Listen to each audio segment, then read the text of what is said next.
Hi, welcome back to another episode of Tim's Outdoors. As you can see, we got a boat. So it's a 2000 Crestliner 1750 fish hawk. We just picked it up.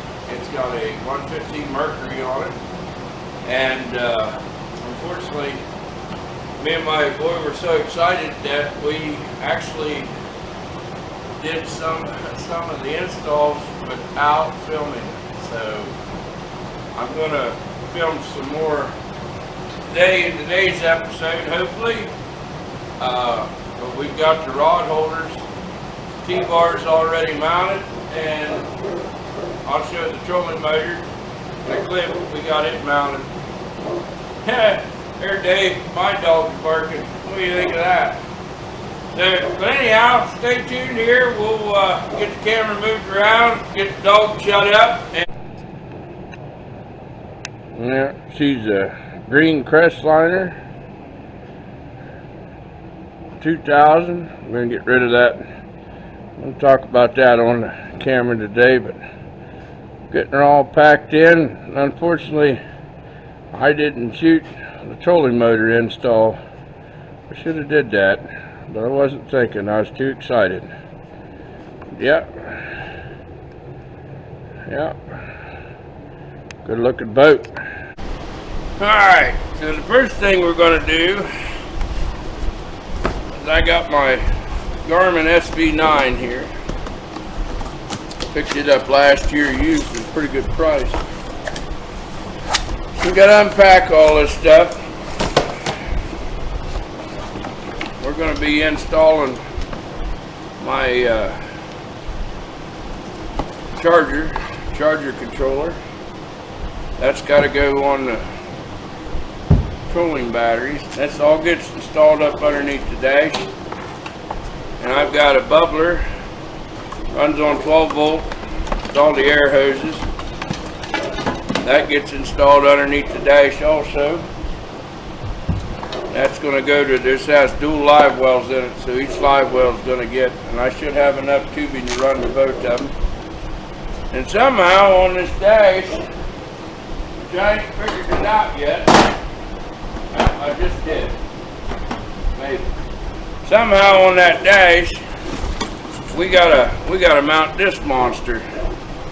So I ain't quite figured that part of it out yet. And run all the cables for the,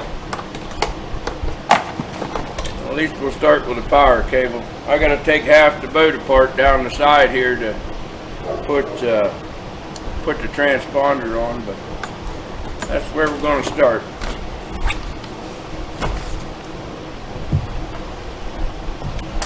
So we need to pull this seat out. We got access underneath. I think we're gonna pull the seat out.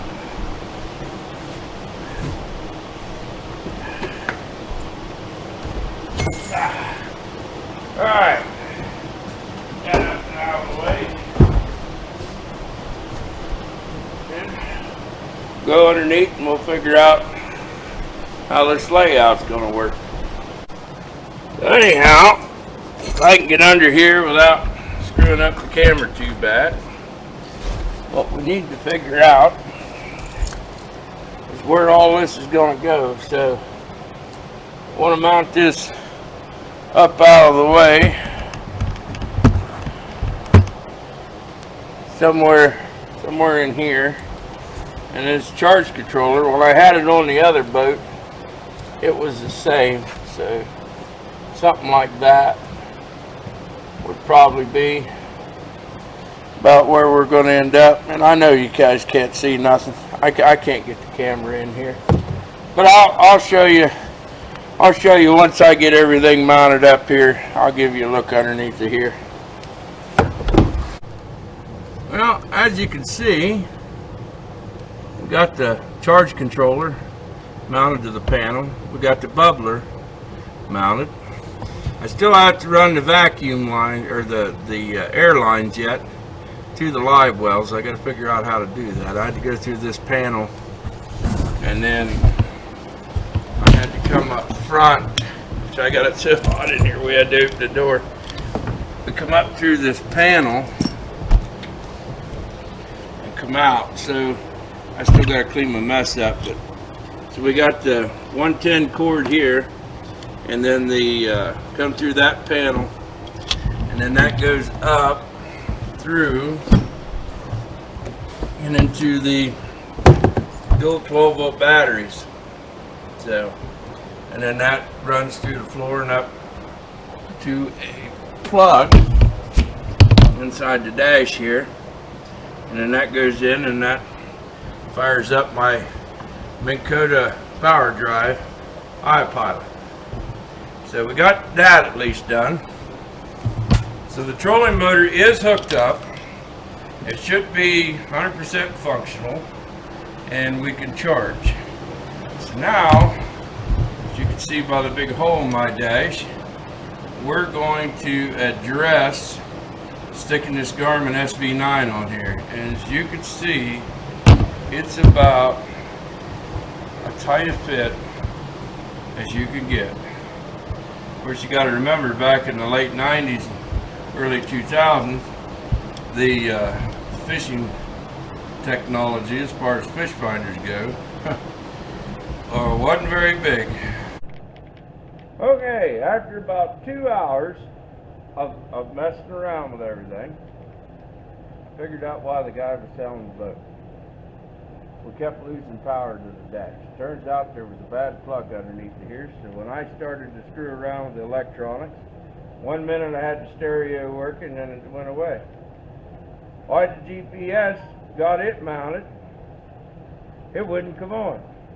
So after 2 hours of chasing the whole wiring system, I narrowed it down to one main power plug, and it was bad. Of course, that's what you get into playing around with these old boats.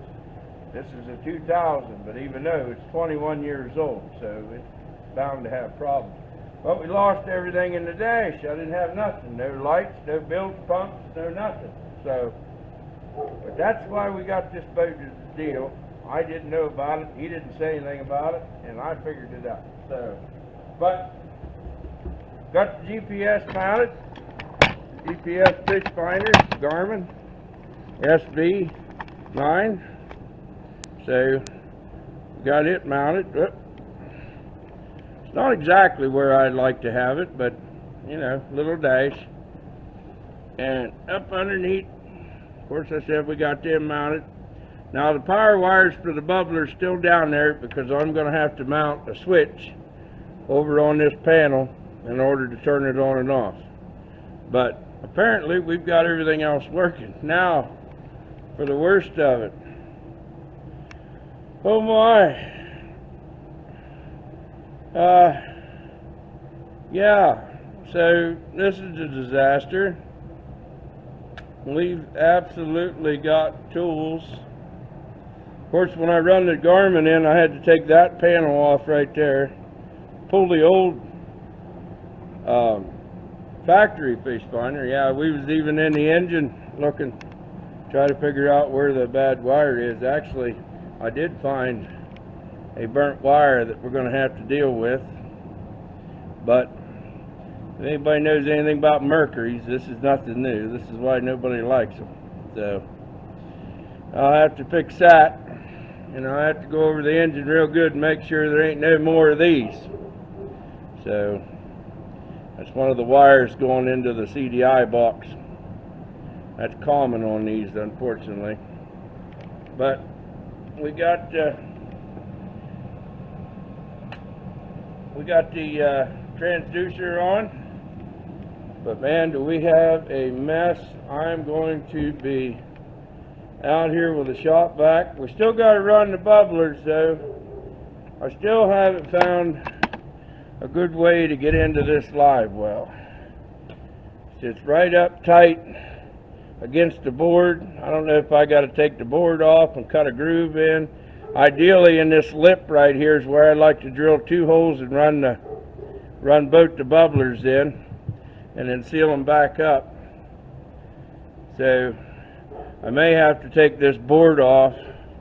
The live well ends right here. So this is an empty space. This is where the drain, or not the drain, but the pump is for to fill this live well. So I got to do that yet. So I may have to take this board off, just take a circular saw, set it shallow enough for both of them, and cut two strips down here to get, because I'd like to have them come in and drop down right here like I did on my old boat, two of them. So I don't think we're going to get the bubblers into the other live well, which is right here, because the same thing, I'd have to take this whole panel off and then run them down and then in to the slip. So this has a spray nozzle aerator. So I think as far as bait goes, we should be fine. But if I'm going to be stuffing cats into this box, I want bubblers. So this live well definitely needs bubblers.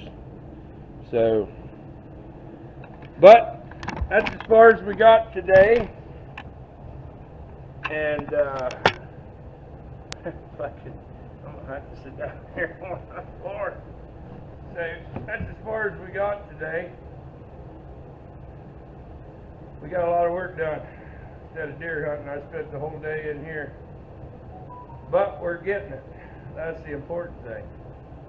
I think Ray said something about going saugeye fishing after deer season. So I can always shoot deer on Saturday or Sunday. Ain't no big deal. Might go out a little bit tomorrow. I ain't decided yet. May spend it in here.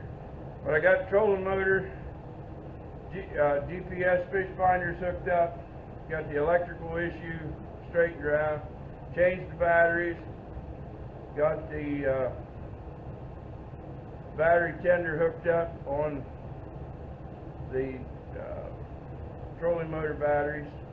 The anchor's on here, all the safety gear's on here. So basically what I need to do now, which I'm not going to show you guys, is clean this mess up, get the shop back out here, and start sweeping all these metal shavings, all this sawdust, and get that out of my carpet.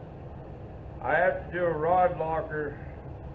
My rods are too long to go in a rod locker, so I have to trim the end of the bulkhead off, which is just 2 cuts, which ain't no big deal. And then I'm going to take this wire loom and put over the side of it, which should be good, which I ain't going to show that. That's only like, I don't know, 30 seconds of cutting just in this aluminum, zip with a cut-off wheel. So, and then just shoving that on. So I ain't going to show you that. Hey, but thanks for tuning in. This is a new boat. Looks like I've got plenty of places to mount cameras. So we did pick up some new camera gear. So hopefully when this season starts, we are going to get some fish on the camera, which we did a little bit last year, but I'm feeling real good, even better than last year. So I know we're not lake jumping. Deborah's already said that, and those of you that didn't know, well, I guess you just found out if you're watching this. So remember, like, share, subscribe. Tune in a couple weeks, we'll have another one. Maybe next week, depending on how much work I get done. But like, share, subscribe, and we'll see you on the next one.